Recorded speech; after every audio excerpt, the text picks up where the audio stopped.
Hello hi नमस्कार welcome back to my channel. ଯେତେବେଳେ ଛୋଟ ଥିଲି ମାଆକୁ ପଚାରୁଥିଲି ତୋ ହାତ ଗୁଡ଼ାକ ଏତେ ଖଦଡ଼ା କ'ଣ ପାଇଁ? ଆମ ହାତ ଗୁଡ଼ାକ ତ ଏତେ ପ୍ଲେନ୍। ଆଜି ମୁଁ ମା ହେବା ପରେ ବୁଝିପାରିଲି ମୋ ମାଆର ହାତ କ'ଣ ପାଇଁ ଖଦଡ଼ା ଥିଲା। ବ୍ରେକଫାଷ୍ଟ ମୋର ଆଜି ଥିଲା କର୍ଣ୍ଣଫ୍ଲେକ୍ସକୁ ସିଝା ଅଣ୍ଡା। ଛୁଆକୁ ପ୍ରଥମେ ବ୍ରେକଫାଷ୍ଟ ଖୁଆଇଦେଲି, ତାପରେ ମୁଁ ବସିକି ଶାନ୍ତିରେ ମୋର ବ୍ରେକଫାଷ୍ଟଟା କରିଥିଲି। ଦେଖୁ ଦେଖୁ ଲଞ୍ଚ ଟାଇମ୍ ଆସିଗଲା।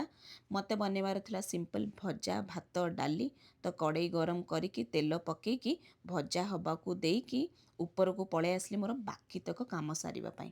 ଲଣ୍ଡ୍ରି ରୁମ୍ ମୋର ପୁରା କପଡ଼ାରେ ଭରପୁର ଥିଲା। 2 ସପ୍ତାହ ହେଲା ମୋତେ ଟାଇମ୍ ବି ମିଳୁନଥିଲା, ତ ଆମେ କପଡ଼ାତକ ବି ସଫାସଫି କରିନଥିଲୁ।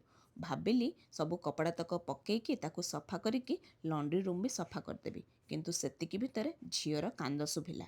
ତ ମୋର ଅଧା ମନ ତା ପାଖକୁ ପଳେଇଲା। ଦେଖେ ତ ମ୍ୟାଡ଼ାମ୍ କାଖେଇବାକୁ କହିଲେ। ପୁଣି ତାକୁ ନେଇକି ଆସିକି କାଖେଇକି କପଡ଼ାତକ ଧୀରେ ଧୀରେ ଗୋଟେକ ପରେ ଗୋଟେ ପକେଇକି ୱାସର୍କୁ ଚଲେଇଦେଲି। ତାପରେ ସବୁ କପଡ଼ା ପକେଇକି ଆସେ ତ ତଳକୁ ଦେଖେ, ସ୍ୱାମୀ କହିଲେ ଚାଲ ଗୋଟେ ସାଙ୍ଗ ଯେହେତୁ ଇଣ୍ଡିଆ ଯାଉଛି ତାକୁ ଦେଖା କରିକି ପଳେଇ ଆସିବା। ଚାଲି ଚାଲି ଆସିକି ତାଙ୍କ ଘରେ ପହଞ୍ଚିଲୁ। ଦେଖିଲା ବେଳକୁ 2 ଜଣ ଖାଉଥିଲେ ଲଞ୍ଚ। ତ ଇଏ ହେଉଛନ୍ତି ପୁରୀ ଭାଇ, ଯିଏକି ଯାଉଛନ୍ତି ଇଣ୍ଡିଆ 1 ମାସ ପାଇଁ। 2 ଜଣଙ୍କ ସହିତ କଥାବାର୍ତ୍ତା ସାଙ୍ଗମାନେ ମିଶିକି ସବୁ କଲୁ। ପୁଣି କିଛି ଟାଇମ୍ ସ୍ପେଣ୍ଡ କରିକି ସେମାନଙ୍କୁ ବାଏ କହିକି ଆସିକି ପହଞ୍ଚିଲୁ ଆମେ ଘରେ। ଘରେ ପହଞ୍ଚିଲା ବେଳକୁ ମ୍ୟାଡ଼ାମକୁ ନିଦ ପ୍ରବଳ ଲାଗିଲା। ପୁଣି ତାକୁ ଶୁଆଇଲି। ତ ଶୋଇକି ଉଠିଲା ବେଳକୁ ହେଇଯାଇଥିଲା ସମୟ ପ୍ରାୟ 4ଟା 30। ପ୍ରବଳ ଭୋକ ଥିଲା।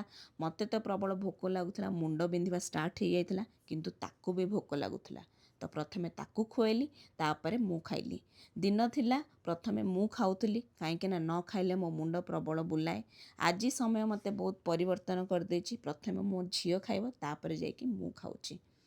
ଦେଖେ ତ ରୁମ୍ ବି ଡଷ୍ଟବିନ୍ ଭଳିଆ ହେଇଯାଇଥିଲା। ସଫାସଫି ହେଇନଥିଲା, ଟାଇମ୍ ହିଁ ମିଳୁନଥିଲା। ତାକୁ ପୁଣି ସଫାସଫି କରିକି ଚକାଚକ୍ କରିଦେଲି। ଝିଅକୁ ଗାଧେଇ ଦେଲି। ସନ୍ଧ୍ୟା ହେଇଯାଇଥିଲା, ତ ସିଏ ତା ବାପାଙ୍କ ସହିତ ମିଶିକି ଠାକୁର ପୂଜା ଦେଖିବାରେ ଲାଗିଗଲା। ତାପରେ ତାର ପୁଣି ନ୍ୟାପ୍ ଟାଇମ୍ ଆସିଲା। ବାପା ଝିଅ ମିଶିକି ଶୋଇପଡ଼ିଲେ। ମୋତେ ମିଳିଲା କିଛି ମି ଟାଇମ୍। ତ ମୁଁ ଆଜ୍ ୟୁଜୁଆଲ୍ କ୍ଷୀର ଗରମ କରିକି ହଳଦୀ ପକେଇକି ପିଇ ତାକୁ ସେଇ ଟାଇମ୍ ଭିତରେ ମୁଁ ଭିଡ଼ିଓ ଏଡ଼ିଟ୍ କରିଦେଲି। ଭିଡ଼ିଓ ଏଡ଼ିଟ୍ ସାରୁ ସାରୁ ହେଇଗଲା ଡିନର୍ ଟାଇମ୍। ଝିଅ ବି ଉଠି ଯାଇଥିଲା। ଫଟାଫଟ ତା ପାଇଁ ଚୂଡ଼ାରେ ଟିକେ ମଖାନା ଗୁଣ୍ଡ ଆଉ କଳା ଚଣା ଗୁଣ୍ଡ ସବୁ ମିଶେଇକି କ୍ଷୀରି କରିଦେଲି, ତାକୁ ଖୁଆଇଦେଲି ଡିନର୍। ତାପରେ ମୋ ସାଙ୍ଗ ପଠାଇଥିଲା କିଛି ପାର୍ସଲ୍। ତ ଡିନର୍ରେ କିଛି ନ ବନେଇକି ସେଇ ପାର୍ସଲ୍ରୁ କିଛି କିଛି ଆରାମସେ ବସିକି ଡିନର୍ ଖାଇ ଦେଇଥିଲି। ଭିଡ଼ିଓ ଭଲ ଲାଗିଲେ ମୋ ଚ୍ୟାନେଲକୁ ଟିକେ ସବସ୍କ୍ରାଇବ୍ କରିବେ।